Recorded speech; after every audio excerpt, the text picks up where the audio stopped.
So hi, everyone. We're going to start this panel on the future agenda for the right to health or health and law. I have the pleasure to introduce this wonderful group of colleagues. And first, we're going to start with Ali Yamin. You all know her. She's been part and a member of the CMI team and the Center for Law and Social Transformation since the creation. Ali is a professor in the law school at Harvard University and also the medical school there, and she's been doing activist work for many different organizations and most recently for Partners in Health. And it's a pleasure to listen to you and your ideas for the future of health and law, Ali. Thank you very much.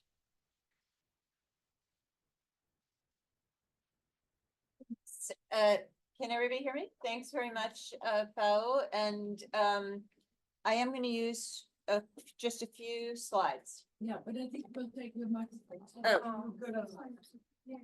Okay, great. So I know it's really late in the day and late in the week and people are tired, but I hope we do have some energy. As in the program it says, health and law has been a major topic from the beginning of the Bergen exchanges. In my opinion, health is a domain of law and policy that most acutely perhaps shows the importance of political judgments about who exercises power over whom and of what sort and how those processes and decisions are taken. So we're going to explore a little bit of that. And I want to look back before I look ahead to what a future research agenda could be, because as a saying that's become popular in the United States of late, we didn't just fall out of a coconut tree. So I actually recently wrote this book, which is kind of a critical genealogy on health and human rights and what we have achieved using human rights to advance population health and social equality. And I go back much further than 10 years. I set out the goals we had when I started in this field many years ago of subverting entrenched ideas that health and other socioeconomic rights were not real justiciable rights, but mere programmatic aspirations. And there, I think we have accomplished a great deal. And some of the work we've done at LawTransform has been absolutely essential to that. The goalposts have changed. It's now no longer whether health can be justiciable, it's whether it can be done in such a way as to create more equitable health systems. A second goal that I set out was articulating what it means to take health-related rights seriously in laws and policies and practices. There, I think we've also come a long way. It's not self-evident in my view. Health is the most radical in many ways of rights because it so overlaps with what is natural, what is fate, what is religiously or divinely ordained. But again, I think the goalposts have moved. Human rights-based approaches to health are often deeply formulaic and not aligned with actually transforming power relations in any meaningful way.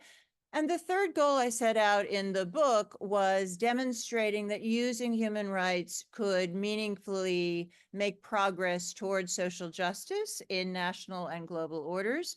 And there, I think we have fallen short for many of the reasons that have been explored in the last couple of panels, especially. And I have a slide that will echo some of the things that you've already heard.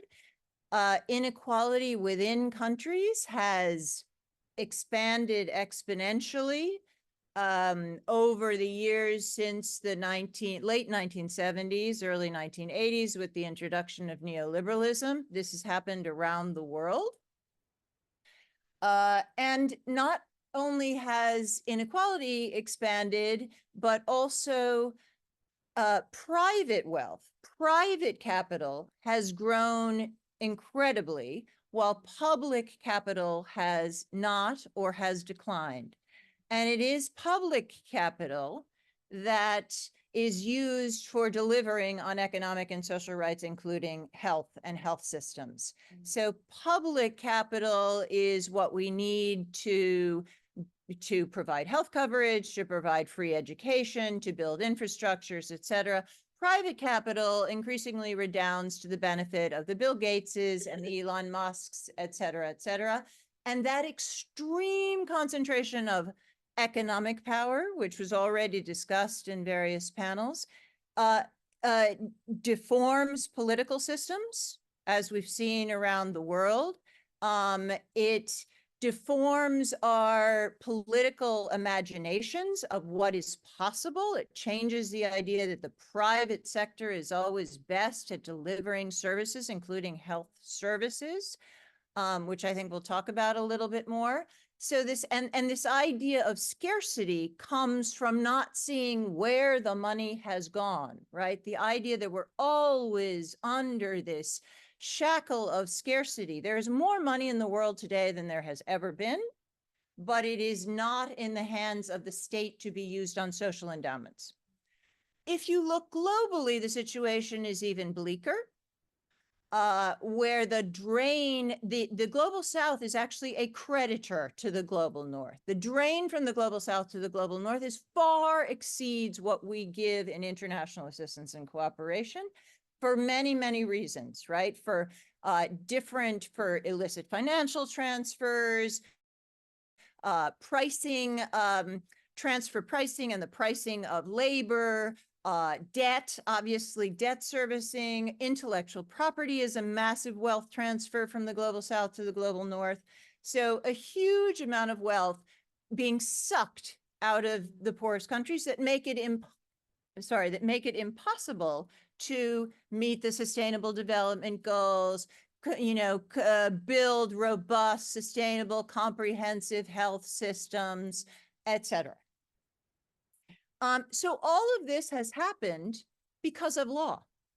And so this social transformation that is not the social transformation that we would have sought has been accomplished through changes in antitrust law, changes in tax law, changes in intellectual property law, changes in banking regulation. This is a product of legal changes, right? So now moving to the last 10 years, looking back on many of the things that we have all worked on in different configurations together, 10 years ago, we were looking at judicialization of health rights. Can courts bring more justice to health? Many of us worked on that project together. We also were able and came up with, I think, interesting insights that have germinated in the field quite widely. We also looked at, or with some of us worked on, can the right to health be compatible with priority setting? And the Making Fair Choices report, again, was absolutely landmark in terms of bringing those two fields together. There also germinated a whole lot of literature and work on evidence-informed deliberative processes in health systems. We were working on political determinants of health with some recognition of the transnational forces on sexual and reproductive rights lawfare, looking at advances in reproductive justice, but also already anticipating and examining populist backlash and anti-gender movements.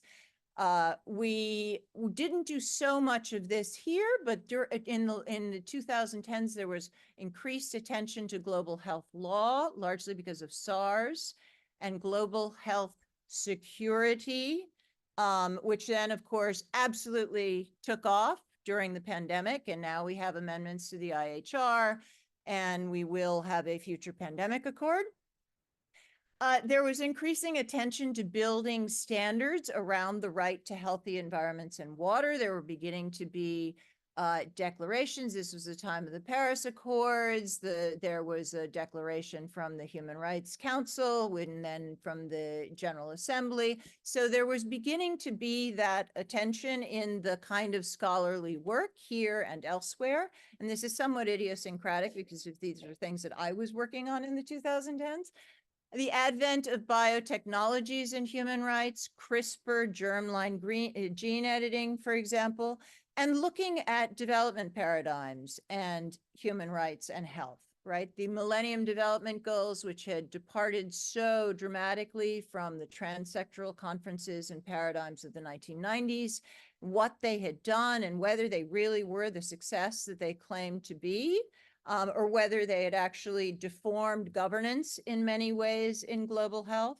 And then what needed to be done. Much of this time 10 years ago was spent on what needed to be done to make the Sustainable Development Goals better. And in some ways it was wrenched away from that club of donor nations. Unfortunately, the financing for the SDGs was not changed. It was still the blended finance, bring in private capital, billions to trillions. But what we really were not so focused on is, again, the structural political economy constraints, the impacts of decades of neoliberalism that had those effects that I showed on the graphs on both social determinants and health systems.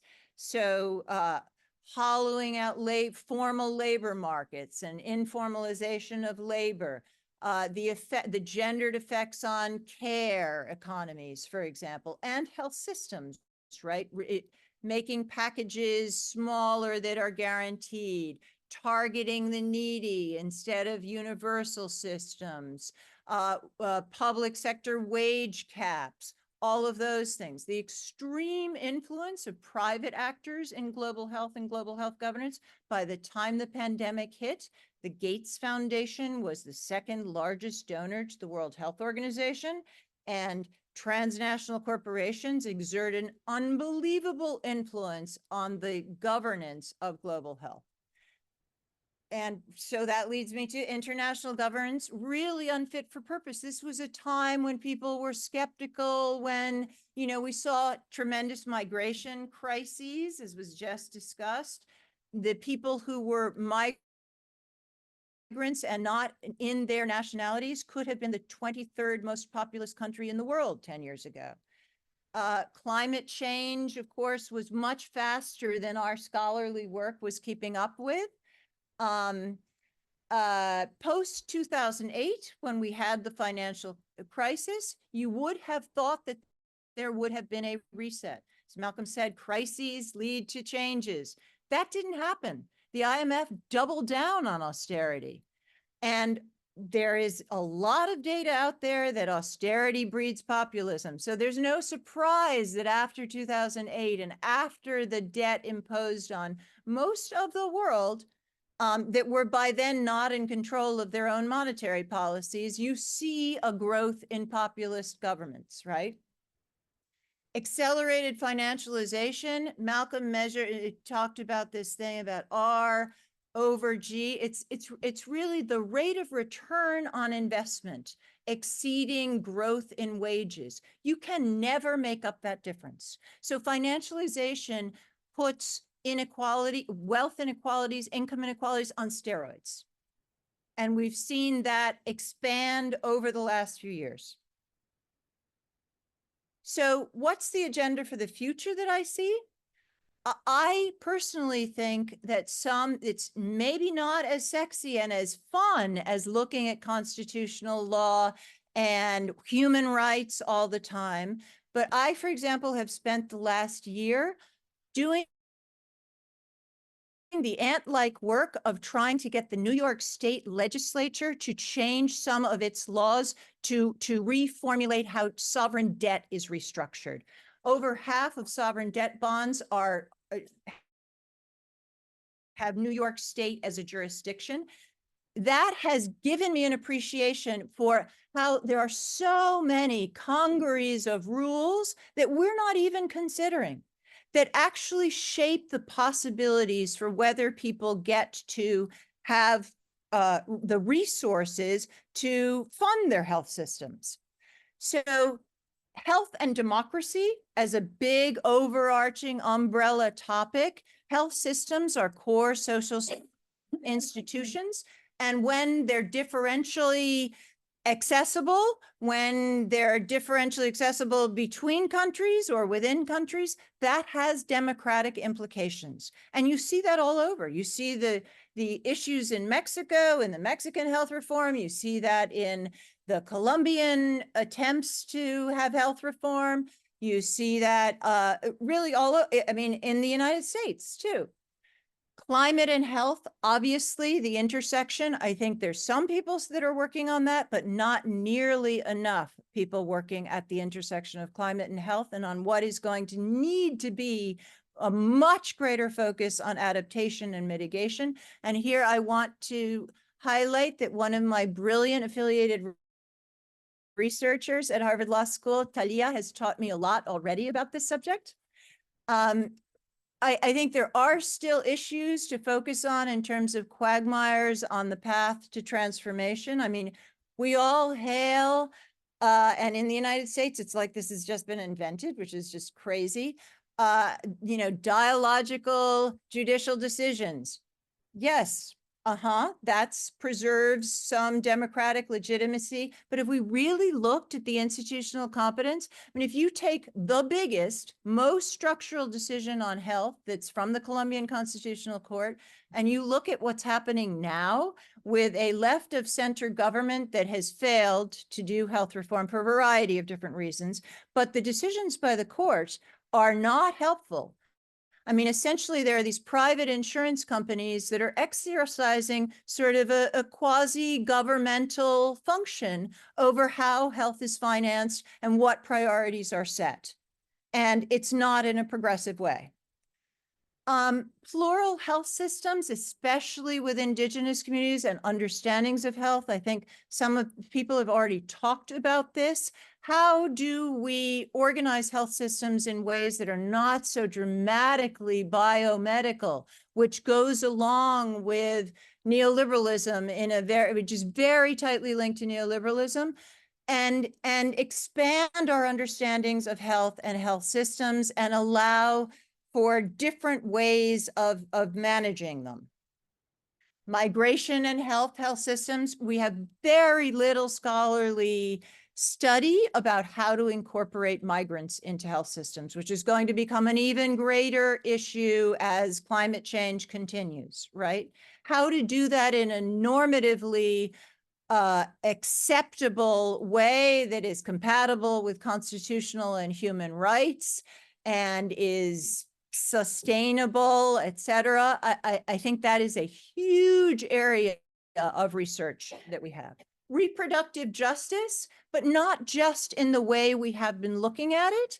I think reproductive justice, much more looking at the political economy of reproductive justice and reproductive rights, and also looking at the effects of technologies, assisted reproductive and gestative technologies, which are contested depending on what kind of feminism you believe in and follow, whether you're in favor of every kind of technology under the sun, whether it's artificial placentas and uterine transplants, or international surrogacy agreements, or in vitro gametogenesis or not. And those offer important normative questions as well as empirical questions.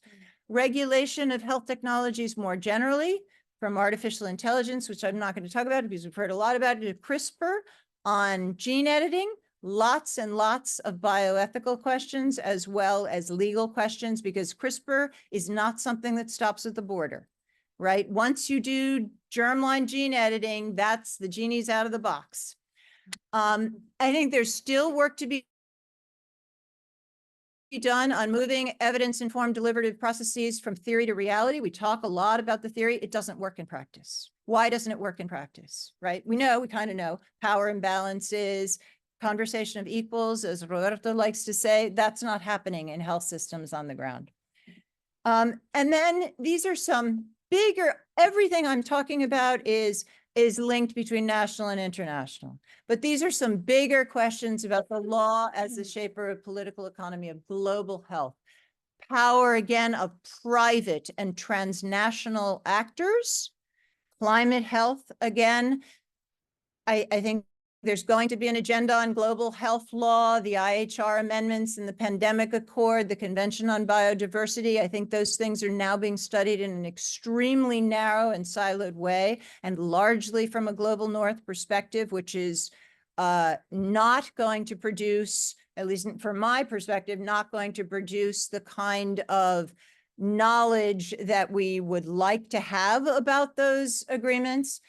Global administrative law, which I mentioned yesterday when I asked Kim a question about her paper, there's so much. And again, going back to the debt in New York, you know, how collective action clauses are set, what the Basel Committee says on capital controls, the shared regulations between the OECD and different national governments, all of those rules that have an immense impact on who can enjoy health and how much. And it's not sexy, but somebody needs to understand it to fight back against it. I now find myself dealing with people at Cleary Gottlieb, which is the Wall Street law firm that I used to work at many eons ago, and other people from Wall Street, just so that I can understand their language and come back to them with arguments that they will be like, oh yeah, well, maybe, okay. And debt, austerity, and health, because there are in Partners in Health, many of the countries that we work in pay more in debt service than they do in financing their health systems, which just makes a charade out of the Sustainable Development Goals and leave no one behind. I mean, please. So I'll stop there. I have the book. If anybody's interested, I'm happy to give a copy to somebody who would actually read it.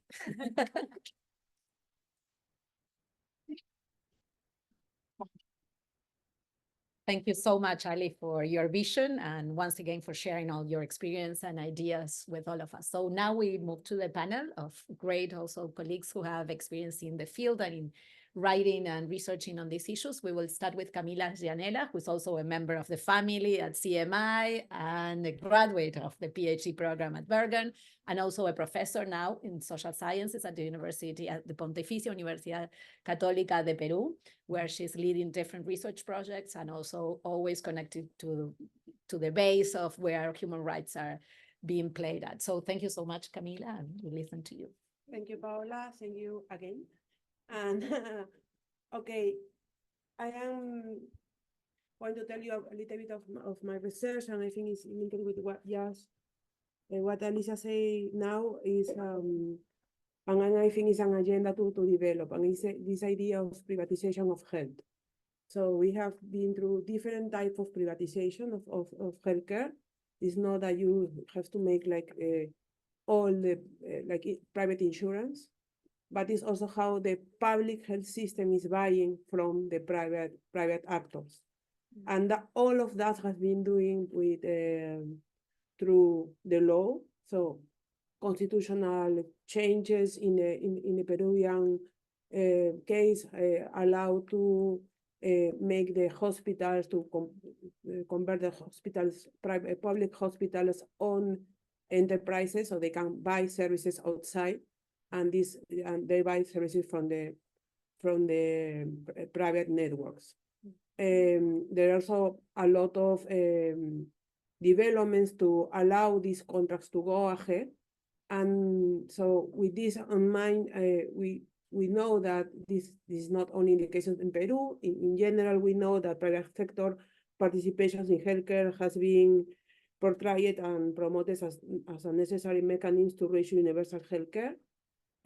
Another way is through PPPs, the public-private partnerships, but there is really little evidence what is the impact of this on access to healthcare and quality of healthcare.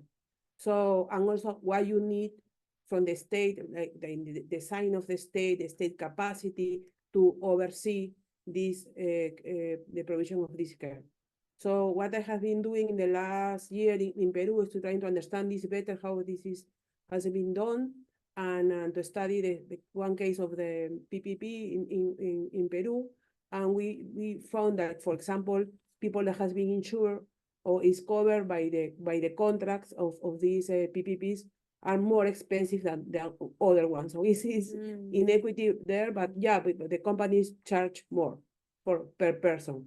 And also that we don't know, because they have a contract for 250,000 people, but they don't want to give the information about who these people are. So we don't know if these people exist, for example. And there is no capacity from the state to oversee this. And this is put like in private contracts, and these enterprises don't have, there is no way to make you to show you the contract, because they say, no, this is private, this is a private contract, so there is no transparency law on that. Another thing that we have been doing then is to try to see which service has been absolutely privatized. And one is the case of hemodialysis services. So this is something that has been growing in the case of Peru because of different factors: migration, food, urbanization, and poverty. And we detect most of the cases really late. So people are in the stage 5 of chronic kidney disease, and they need hemodialysis. And all these services, hemodialysis, are private, because the hospitals, they don't have the capacity to do that. So we now are investing around 6% of the national health budget on hemodialysis services to suppliers that we don't know the quality of the service that they provide. So I have been interviewing the users of these services, but also people that has to control this and say, yeah, we don't have the capacity to see. So the Contraloría General de la República, this is the control organ to see the contract and say, yeah, we check, but only if they are complying with the contract. But not really if the people is receiving good care. And even though they found some things that are a little bit tricky, that, for example, if you are under hemodialysis, your hemoglobin has to go up around 9% after 3 months of the treatment, between 3 months and 6 months. And what they found is when the people are in 3 or 6 months and they need to have another blood test, the company send them to another company, to another supplier. So you never see how these people, and these people is in a really bad shape. They don't get, they have to get some drugs. The providers don't give the drugs, but the most expensive ones, not the other ones. So this is something that we are not studying enough. And in a way, we are complying with this general discourse that the private is better than the public. And we are not really discussing how much we are investing on this private in place of primary care, or other type of hemodialysis that is cheaper, but we are not investing on that. So with that, I want to stop, and thank you very much. Thank you so much. 5 minutes exactly. Thank you. So now we move to Naledi Panza. Let me know if I'm pronouncing it right. Naledi is a PhD student at the University of Pretoria, where she works and studies at the Center for Human Rights. So thank you, Naledi. Thank you so much. And thank you everyone for having me. It's really such an honor to join the mafia of the Bergen exchanges. But it's really been an honor. And I think when we got the topic, I was hoping to reflect on some of the studies that I've done in my postgraduate journey. And I think they've got some bearing to how we can look at the research that, we could still do in the future. So I've done 2 studies, one for my honors, one for my master's. I've done more, but these are the 2 I've selected for this conversation, because the first one was analyzing the HIV mainstreaming and agenda setting in Grahamstown, which is the home to Rhodes University in South Africa. It's a university town, but it's also, it's a university town. It's quite small, but it allowed me to start my research journey and sort of try to understand what everyone else is doing in terms of HIV in that space. So I'm not a lawyer, I'm a sociologist, disclaimer. So what I was interested in is sort of using a policy. So the policy that I picked was the Integrated Development Plan, which is meant to be a document that municipalities use to set the agenda for development in their localities. So I was looking at the people that are working on HIV and AIDS in Grahamstown and trying to see if they understand what's in this document, or at least the concept of HIV mainstreaming. So that's the first study. I'm just going to mention them and then check out and then share a bit of my findings. The second study was in South Africa as well. It was on the NHI, interestingly enough. the National Health Insurance, which is South Africa's efforts towards universal health coverage. So what I wanted to look at as a sociologist were the perceptions of this small group of young people who happen to be the only authors of a document written by young people to submit comments on the actual policy. So I was able to get access to a lot of information and data of the submissions, which are generally done in the form of an email, or a coalition or a group will come together and say, we're just going to submit as dentists a comment on this policy. And of all the different submissions, more than 1,000 that I came across, I didn't read through all of them, of course, but I was sort of browsing through them for the purposes of the master's research. I found that there was only one submission that was done by young people. So of course I jumped at it to do a case study and sort of find these young people and get their perspectives on what the journey was. How did they come about the submission? What did it mean for them? And how did they conceptualize the policy and the process of commenting on such a big, on a big policy that will influence them not only in today's sort of time, but also in the future, because the NHI was meant to be futuristic. At the time, it was around 2015, and it's now an act in South Africa. So it was just a conversation to understand what are their perceptions on the entire experience. What I wanted to do to sort of help understand my opinions on where we can go for research was to read the excerpts of the studies, and then I'll take out my favorite parts, which I think always excite me about the research process. So the first study was as such. So the relatively contemporary framing of HIV and AIDS into a development issue has compelled the different spheres of government, the national, provincial, and municipal, to identify with the notion of HIV and AIDS agenda setting as part of their constitutional mandates. The aim of that paper was in unpacking the local HIV and AIDS agenda for Grahamstown through an analysis of the integrated development plan of the municipality that Grahamstown is based in, which is the Magana municipality, as well as, or rather in comparison with the Steve Tshwete local municipality. And what I decided to do was to do a phenomenological study to see how are these documents. Obviously, there's a qualitative analysis. And then what that study showed was that there's a plurality of approaches and a lack of cohesion in addressing HIV and AIDS and its related issues and impacts in Grahamstown.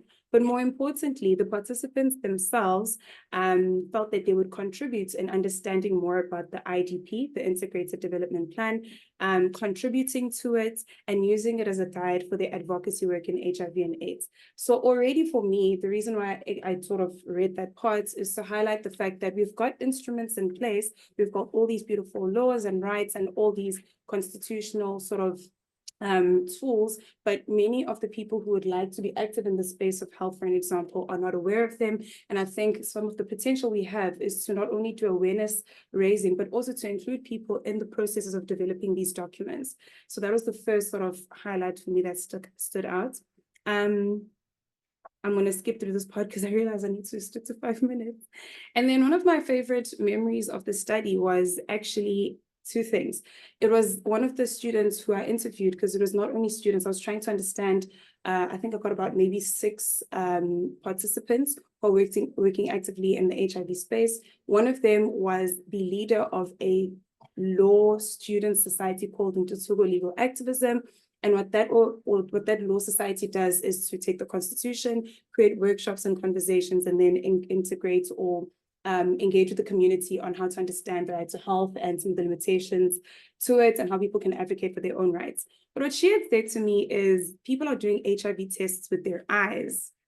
And she said that the problem with that is the fear-mongering that used to be used to sort of compel people to prevent the transmission of HIV is no longer working. So she was basically saying that we need to find new ways to appeal to young people specifically on how they can actually take part in the prevention of HIV transmission. Because as opposed to in the 2000s, when there was not as many interventions or openly available interventions such as pre-exposure prophylaxis or post-exposure prophylaxis or the ARVs, she was basically saying that time is different from now. So the approaches to how we involve young people in conversations on health, especially HIV prevention, also need to change, because people do not, the fear-mongering that worked then is definitely not what's going to work now.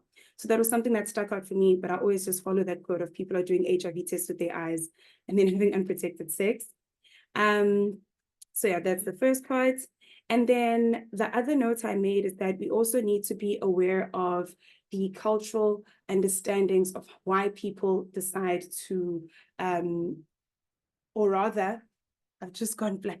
Sorry about that. So it was the new strategies. I'm going to skip through this part because I'm nervous about time.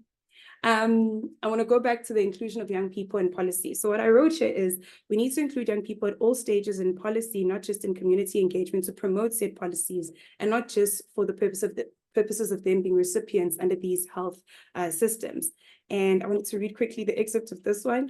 I said here that youth engagement in public policy is a widely trumpeted notion supported by participatory democracy as espoused in various legislative and policy instruments in the South African context. However, the interventions associated with this commitment do not easily produce the progress sought. So this can be seen in the concerns that continue to be raised regarding youth participation and development. So the National Health Insurance in South Africa is one such development venture with the low youth presence at the time. And although having implications on the social reality of young people of today and into the future, it definitely did not have them as key stakeholders in the consultation process. So I already explained what the research was all about. And I was just reflecting on my little excerpt here on the fact that throughout the week, and especially yesterday, we spoke about child participation and the lack of ease that young people have when we're transitioning from being children that are very heavily protected in a lot of legal spaces or in a lot of constitutions, I think, and the transition to them being young professionals or young activists, but not quite being confident in publicly commenting on these policies, such as the National Health Insurance in South Africa. So an example of this, another favorite part of mine, was one of my participants had said that she feels like a public health activist. Yes, this is the last one. She said she feels like a public health activist, but she was a doctor that had been practicing for 10 years. She's still seen as a young doctor. And she was working in the urban and the rural space, but she did not feel confident enough that her views would be welcome in a space such as a public consultation process for a policy that would affect her throughout her career. Yeah, I'm not good at time, but I'm gonna stop there. Thank you so much, Michael. So now we move to Danielle Visser, also from Pretoria, also a PhD student in the Human Rights Center there. Thank you, Danielle. Thank you so much. You are going to be hearing a little bit more information about South Africa, so I hope you're ready. I come from a legal background, so I dealt a little bit more with a doctoral research, and I looked at sort of the increase in technological innovation and how that has affected a number of biomedicine advances. And obviously, these are great advances for especially sexual and reproductive health rights, which is my area of interest, particularly in areas such as being able to realize the right to reproduce through assisted reproductive technologies, for example. And although this is all great news, one of the major challenges of the ever-increasing technological innovation, in biomedicine is that the law develops much more slowly. We know this. So some of these developments in biomedicine have major human rights implications that give rise to specific ethical and legal concerns. And the one example I look at in my research is that although South Africa in the Constitution does provide for the right to health and furtherly expressly carves out reproductive rights, which is fantastic and valuable in my field of work, and very liberal within our region, SRHR legislative framework in South Africa, as well as the jurisprudence, has supported this.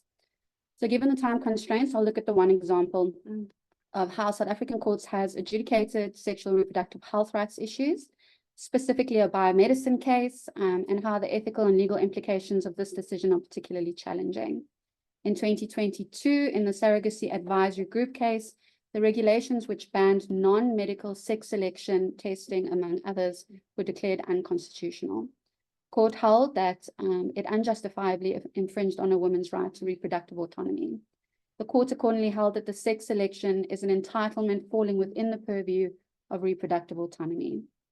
This case has formed the subject of my research project, as I'm exploring not only whether the court was correct in including this entitlement in the definition of reproductive autonomy, but also what the human rights implications of such a declaration are. Sex selection is not expressly prohibited in any of the international instruments that South Africa is a party to. there's currently only one instrument, the regionally applicable European Convention on Human Rights and Biomedicine, which expressly prohibits sex selection at all stages, namely pre-implantation stage, sex-selective abortion, and then sex-selective infanticide. Many countries, as well as several international human rights agencies, oppose the sex selection at all stages, labeling the practice as harmful, but these statements are non-binding on South Africa. Essentially, South Africa has not expressly failed in any of its international obligations by permitting non-medical sex selection. The consequences of sex selection, however, and specifically son preference, which is what research has shown is the major driving force for the use of sex selection practices, include discrimination, the exacerbation of inequality, gender stereotypes, and even it's even been formed in the definition of violence against women. In countries such as India, China, and South Korea, it has even caused an unbalanced sex ratio at birth, which has resulted in major population consequences. So in balancing the right to reproductive autonomy with the rights of the community, questions such as whether reproductive autonomy, particularly in the context of a patriarchal practice like sex selection, can be said to be truly autonomous. How should the advancement in biomedical technologies, in this case, sex detection testing, be regulated? Should it be regulated? And I suppose this is a question we've been asking all week. Is law the answer to addressing this cultural practice? Research had shown that bearing a male child directly impacts the social and economic stability of the mother. The unwanted child often experiences abuse, neglectful treatment, and in some cases death. So some have therefore argued that son preference is a legitimate and rational choice for women whose social and economic standing is directly dependent on bearing a son. And that this pre-birth choice would limit the consequences for unwanted child as well. So although the practice may be morally indefensible, is it legally prohibited in South Africa? And the answer is not expressly known. The provisions relating to non-discrimination, equality, violence against women, and gender stereotypes may be interpreted to prohibit such a practice, but it does beg the question of whether an African regional instrument dealing with human rights and biomedicine would be an appropriate response to regulating issues such as this. This intersection of health as a human right and technological advances therefore needs to be explored further, and I believe it to be a prudent addition to the 10-year agenda on health and law.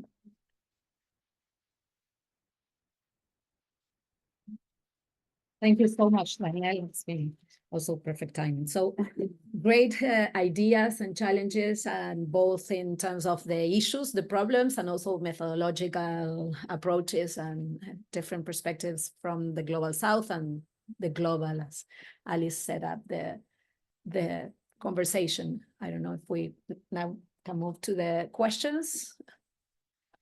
So yeah, do we have the mic?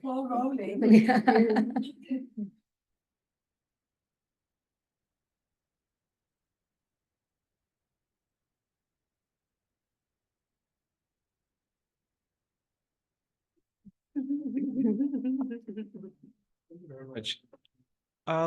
Alicia, thank you for beginning by saying right to health is clearly justiciable, or that there should be no justiciability concerns around the right to health. But in other jurisdictions, the drafters of the constitutions of those jurisdictions have decided to exclude these rights from as justiciable rights, but they consider them as directive principles of state policy. These are countries like the constitutions of Ghana, constitution of Namibia, constitutions of Ethiopia. So you cannot go to court and actually enforce these rights. They are considered, the right to health in those jurisdictions is considered unsuitable for adjudicative disposition. And this is informed by polycentricity nature of these rights and the polycentricity skepticism of these rights. Then my first question to you is, how do we dismantle the polycentricity nature of these rights that has informed the drafting of the constitution of these jurisdictions? And what kind of constitutional interpretation that one can adopt to make sure that we bring about a legal enforcement of the right to health in those jurisdictions. Constitutions like the Constitution of Namibia is even explicit in text. It says these rights are principles of state policy and cannot be justiciable. So how do you then go to court and legally enforce important rights like this one? The second question is, which standard should we apply? Reasonableness standard or minimum cost standard in enforcing the right to health? I'm raising this because in South Africa, a tremendous professor, Bleches, who is the acting justice in the Constitutional Court, has been criticized of advocating for minimum cost standard when it comes to socio-economic rights, including housing and health. And that's why he has not even been appointed as the full-time justice of the Constitutional Court, because the Constitutional Court of South Africa clearly adopted the reasonableness standard in adjudicating the socio-economic rights such as housing. And then he believes that these rights, actually, we should adopt the minimum cost standard. So the second question I'm asking is, which standard should we adopt? Thank you. Namita, and also Kim. Okay, if I have. Thank you for this fascinating talk, even it's quite pessimistic, but it sounds very reliable, and I would like to add pessimism, because if you take into account the issues raised by World Health Organization, like the aging population and vaccine resistance, it would be like disaster. So what to do with these main issues that are planned to be the priorities for the medical experts and medical practitioners in this situation with the combination of poor resources for solving such issues. So what would be? And the question is how to put together the experts. I mean, not only legal experts and social scientists, but medical experts, because we have very long history of being separated. And it's very different views on how to cope with the situation. Just before, So thank you so much for this wonderful panel. I just would like to pick up on Alicia's Gates Foundation remarks, because the Gates Foundation is the second largest funder for the World Health Organization and has a huge influence as agenda setters. So maybe just to update, are there any mechanisms to stop this kind of influence, but still having their money? That's quite important. Love that. Ali, and thank you for a fantastic panel. Ali, thank you for sort of setting out the untruths about healthcare spending that we hear all the time and the push towards privatization that we hear. So I just wanted to, say about the Indian case and it sort of connecting it with your question, because the right to health was also a directive principle in India, but it was made justiciable. And in fact, our work on the health rights book showed that it is the court judgments on the right to health which led to a lot of the policy making in the area of health with significant impacts. And so I was wondering why Malcolm in the morning excluded India from his analysis, because I feel like in India, it's all the social economic rights policies are coming from the courts and from social movements. And in that context, I just wanted to mention that I wonder what you have to say about, so of course there is the whole private money and where is the money and public money. But if I see from the time we wrote our book in 2011 to now, I feel that today there is more of an emphasis. So the Indian state provides food to everyone. It has moved towards welfare subsidies. And now some states in India have, I don't know if you know about the state of Rajasthan, which has provided for a right to healthcare law. So I'm wondering, is health, therefore, does it come after food and livelihood and so on? Or how do we think about it in terms of the order of state provisioning? To Kim, please. Thanks. Yes. So first of all, thanks for the panel and thanks for the research that led to all of these conversations. I mean, healthcare just seems like the most depressing. I mean, we've dealt with a lot of depressing topics. This is one of the most. So I just wanted one quick anecdote and then a question. The anecdote has to do with the intersection with autocracy. So one of the things that I think is happening as I've been sort of looking at all these collapsing democracies, especially the ones that are mostly kleptocracies, is that they severely underfund the health system. And then, for example, in Hungary at the start of the pandemic, because it would have become abundantly clear that basically the medical system was going to collapse, Orban declared a state of emergency, put soldiers in charge of all the hospitals, and criminalized the disclosure of information about what was happening in the hospitals. And we still have no idea like what the COVID rates and COVID death rates were in Hungary. So, you know, if it gets bad enough, then you get these governments that just shut the whole information system down. That's the nasty anecdote. But here's the question, which is for Alicia, and I understand your question yesterday better, and the answer is international law is not always great. Okay. So here's the question is sort of encapsulated in the phrase Cuban doctors, right? So I just looked it up. Wikipedia, okay, so you can take it with a grain of salt, but apparently Cuba has sent something like 600,000 doctors over the last 60 years all over the world, mostly to Global South. And this is obviously part of a diplomatic effort, right, to improve Cuba's, you know, to keep Latin America on side against US pressure and all these kinds of things. And so I'm wondering to what extent healthcare and these health funding issues have become also part of a global strategy as we're seeing the funding of development projects shift. And so the question is China doing that? Like, because now China's become the bigger funder, right, of all over Africa, Latin America, as I've been talking to many of you here, China's the big player. So, and China could do that. So are we getting some diversity in where the funding is coming from? And is this getting attached in this increasingly bipolar or multipolar world to anti-capitalist funding, which could improve things? Question. Thank you. Maybe we can stop there and come back to the panel. yeah, So, fine, here. sorry. The last one.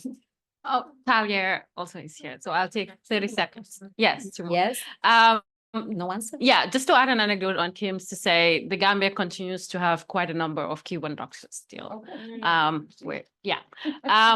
So quick question. One is, as we think about the next decade, decolonizing global health law, is there a place for it? What is the utility of it in terms of moving forward?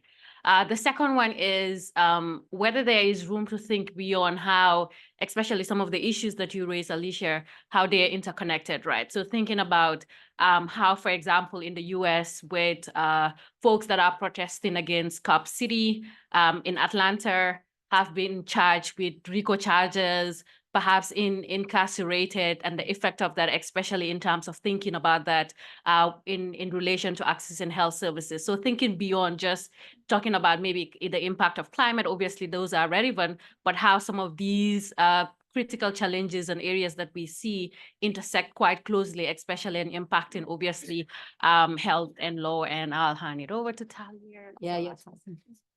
Thank you. This was such a fantastic panel. I wonder whether you could please provide us some thoughts of how a decolonial lens apply to your work and what would reveal in the Latin American context, for instance, in assessing this PPP performance in Peru and in the South African case as well. Thank you. Thank you. So we just have like 1 minute. 1 minute each. And but I just also want to say that since the next session is on the intersection of criminal justice and mental health, I think that we're also continuing some of the same discussions, so it's fine. Okay, so. But you can have your time in this panel, obviously. Of course, 1 minute each. 1 minute each. Okay, go ahead. Well, I'm happy to cede my minute to you because the questions really spoke to my work, and I think you were mostly. So 2 minutes. Yeah.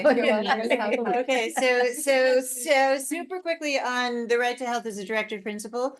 I lived in East Africa for 3.5 years, and we created an East African health rights litigation network. So Uganda is a country like that it was specifically a directive principle. There were cases where the court actually cited Marbury versus Madison to say why it could not be enforced.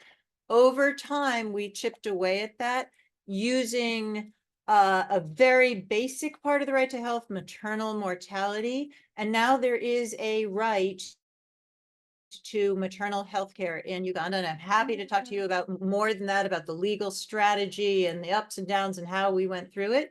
But there is a process. I also have an article in the WHO bulletin on what countries call it a directive principle, what countries call it a directive principle, but have judicially constructed enforceable right, what countries have a statutory, et cetera, et cetera. So happy to talk to you about that. Minimum core versus reasonableness, I think, is very context dependent. Even where countries use theoretically a minimum core approach, which is mostly in Latin America where there's social insurance schemes, it's not the minimum core that is in General Comment 14, which is kind of, in my view, an absurd minimum core. Let's see, Gates Foundation, Daniele, big problem. It's still exercising an extraordinary influence, not just over global health, and Bill Gates, for all of you who don't know, really put his finger on the thumb in terms of COVAX, and instead of sharing technology transfer through the WHO, et cetera. I mean, I think we need to change our imaginations to think of billionaires as policy failures.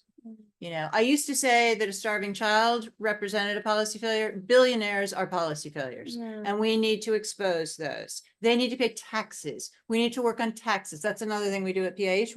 We're behind the UN tax convention, like all in, which I believe is transformative. India, I agree with you, Namita. I think that it has been amazing progress, but I also think that the opposite side of the coin is that there's huge privatization, financialization. BlackRock is all over India now. We can't get the government to spend enough money on health, and we can't get the government to focus on primary health care, and it's a real issue. And state by state, yeah, I mean, that's what's happening in the United States too, right? Whether you work on it at the subnational level or the national level. Cuban doctors, I've had the same kinds of anecdotes. I worked in Ethiopia when I lived in East Africa, and Amharic is like the most horribly difficult language in the world. And I was so surprised to be able to speak Spanish when I would go around to different health centers. It was terrific.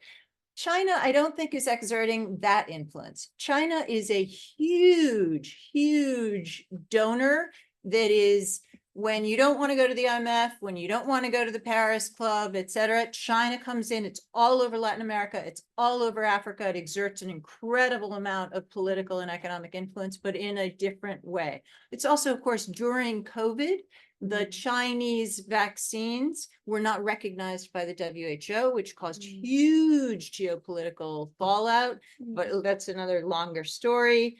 Sitang and Talia, I'll just answer these both together. Decolonizing, I am cautious about that word because I think, as Shay Abimbola says, it means different things to lots of different people with very different agendas. It's very appropriated by people in the global north. Somebody who looks like me, who walks through the world with the layers of privilege I have, I think I should be quite cautious about that. I talk about democratization of health and health systems. Obviously, I share the sentiments of decolonizing, but I think, you know, let's figure out what we actually mean and who's on our team before we just throw it up. Oh, no, I think I really can't go after that, but I feel captured. Thank you. I hope I got all. I think you did. No, just to follow up on China, and China is more a capitalist than it's for profit, and that is why they do. So they build hospitals, they have contracts, and not really transparent. I saw them in Angola and in Peru. So I don't think that China is going to change the things. And with the vaccines, they were tricky. We have a scandal of the vaccines in Peru. That was a Chinese vaccine. Because on the way that the diplomacy is tricky. So it's corruption around that. So I don't know, to trust in China as an actor. I think it's more like to try to make the rich to pay taxes and that kind of stuff to change. Well, on that note, again, this wonderful panel. Thank you, everybody.